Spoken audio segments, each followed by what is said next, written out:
Lu ummati mu'afan ilal mujahirin. Umatku semua itu dimaafkan kecuali yang memperlihatkan salahnya dosanya. Jadi nggak boleh kalau sampean sekolah nggak naik kelas cerita anaknya. Kalau saat dulu nggak naik kelas, kalau punya utang koperasi nggak pernah bayar, nggak boleh cerita seperti itu. Kalau ditanya bapak dulu pinter nggak? Oh pinter sekali. Harus bilang gitu, pinter sekali. Pernah ranking pak? Oh, ranking sekali. Sudah nggak apa-apa itu. Meskipun dengan makna yang lugawi ya. Saya dulu iskal. Kan Nyun Sewu saya ini sering diparani orang yang mau tobat tercerita, saya dulu sering main perempuan, sering mabuk, tapi sekarang saya mau tobat gini-gini. Karena ini orang awam, tak terima. Tapi saya bilang gini, kamu jangan cerita ke anak kamu. Terus dia cerita, tapi kan saya harus jujur. Karena ilmunya dia baru terlalu jujur itu penting gitu. Terus pak, pokoknya menurut kulo oleh cerita, pokoknya oleh cerita. Ya guys, oke. Setelah itu saya nyari-nyari sarah, termasuk kitab itu.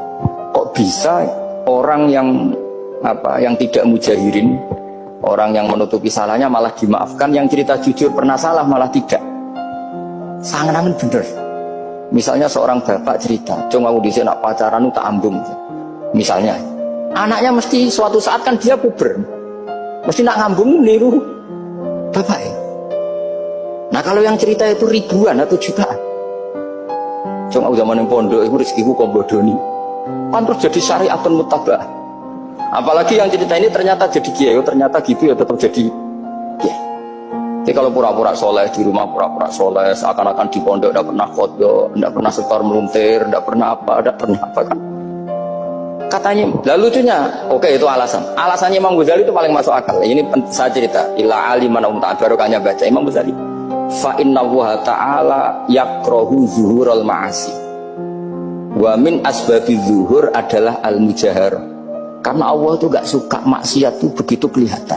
Dan awal dari kelihatannya maksiat adalah semua orang cerita. Akhirnya maksiat dianggap biasa saja. Jadi kalau semua orang cerita zaman mondok nakal itu artinya semua orang yang nakal. Oh itu niru kiai ini, karena ini niru kiai. Kan repot. Tapi kalau semua kiai sok suci atau suci betul, dan semoga ya suci betul. Kan yang maksiat, yang mau maksiat ini gak punya alasan karena masternya gak pernah maksiat. Meskipun sebagian yang sultan gak pernah konangan, gak tahu pokoknya yang penting seperti itu. Itu hebatnya konsepnya. Saya dulu ya iskal loh. Kok kita dibulu ummati mu'afan illal mujahir.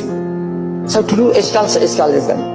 Tapi setelah baca Ihya kata Imam Ghazali, karena Allah itu gak suka zuhurul ma'asi. Allah gak suka kalau maksiat terlalu muncul. Dan termasuk sebabnya muncul adalah setiap orang jujur menceritakan masa lalunya.